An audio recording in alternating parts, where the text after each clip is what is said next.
अस्सलाम वालेकुम स्टूडेंट्स। आज हम इस वीडियो लेक्चर में inter chemistry chapter number first periodic classification को पढ़ने जा रहे हैं। तो पीरियोडिक क्लासिफिकेशन में हमें डॉबरेनस पीरियोडिक टेबल पढ़ना है, न्यूलैंड्स को पढ़ना है, मेंडलीव्स को पढ़ना है, मोजुले को पढ़ना है और उसके अंदर जो पीरियड्स हैं, ग्रुप्स हैं, ब्लॉक्स हैं, इन सबको हमने इस चैप्टर में पढ़ना है। ठीक है। तो इंट्रोडक्शन में ये कहा गया है कि concept of periodic table was given by John Dalton's in 1808। जो कॉन्सेप्ट है पीरियोडिक टेबल का, इसने दिया था जॉन डाल्टन्स ने। किस साल में? 1808 में। अब इसने क्या कहा था पीरियोडिक टेबल के बारे में?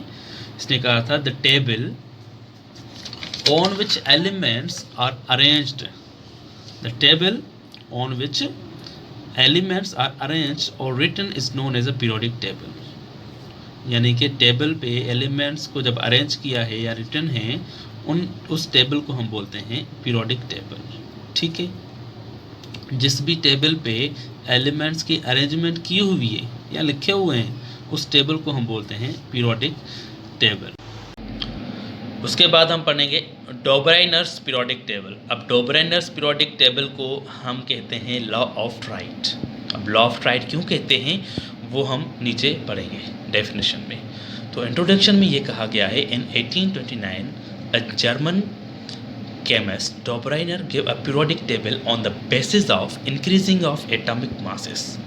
यानी कि डॉबराइनर ने पीरियोडिक टेबल में जो एलिमेंट्स अरेंज किए थे वो डिपेंड थे एटॉमिक मास पे। यानी कि जैसे जैसे एटॉमिक मास इंक्रीज हो रहा था वैसे ही वो एलिमेंट्स को अरेंज कर रहा था।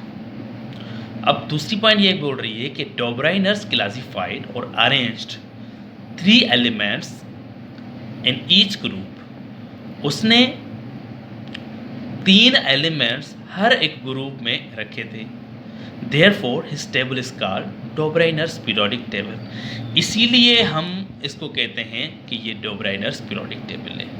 और 3 एलिमेंट्स इसने हर एक ग्रुप में रखे थे, तो इसीलिए हम बोलते हैं कि it is a law of right. ठीक है। उसके बाद हमारे पास इसने 3 एलिमेंट्स रखे ना, तो फर्स्ट एलिमेंट का मास इसने नॉन रखा और थर्ड का इसने जो मास है वो भी नॉन रखा। ठीक है। मगर उसने जो मिडिल एलिमेंट का मास है वो छोड़ा हुआ था। अब मिडिल एलिमेंट का मास उसने फाइंड करना था। कैसे करना था? तो atomic mass of first element plus atomic mass of third element divided by 2। जब ऐसे फार्मूला किया तो हमारे पास उस मिडिल एलिमेंट का जो मास है वो डिटरमाइन हो गया। ठीक है। तो देखें, जो फर्स्ट ट्राइड है अल्कलीज मेटल, तो हमारे पास लिथियम है, सोडियम है एंड पोटाशियम है। लिथियम का एटॉमिक जो मास है वो है 7 और पोटाशियम का जो मास है वो है 37। आपको पता है सोडियम कितना है, इसका मास 23। ठीक है। अब इसने तरतीब से रखने थे तो कैसे इसने डिटरमाइन किया? तो देखिए, लिथियम का 7 प्लस 39 डिवाइडेड बाय 2। तो हमारे पास 7 प्लस 39 इज इक्वल टू 46। 46 को जब डिवाइड करोगे तो हमें आंसर मिल जाएगा, सोडियम का मास मिल जाएगा 23। यानी कि मिडिल एलिमेंट का जो मास मिलेगा वो मिलेगा 23। ठीक है। उसके बाद जो सेकंड राइड है वो है हमारे पास हैलोजन। अब हैलोजन में हमारे पास उसने क्लोरीन, ब्रोमीन एंड आयोडीन रखा था। क्लोरीन का मास है 35.5, ब्रोमीन का मास है 81, आयोडीन का मास है 126.5। अब फर्स्ट एलिमेंट के मास को और थर्ड एलिमेंट के मास को उसने सम किया, डिवाइड किया 2 के साथ।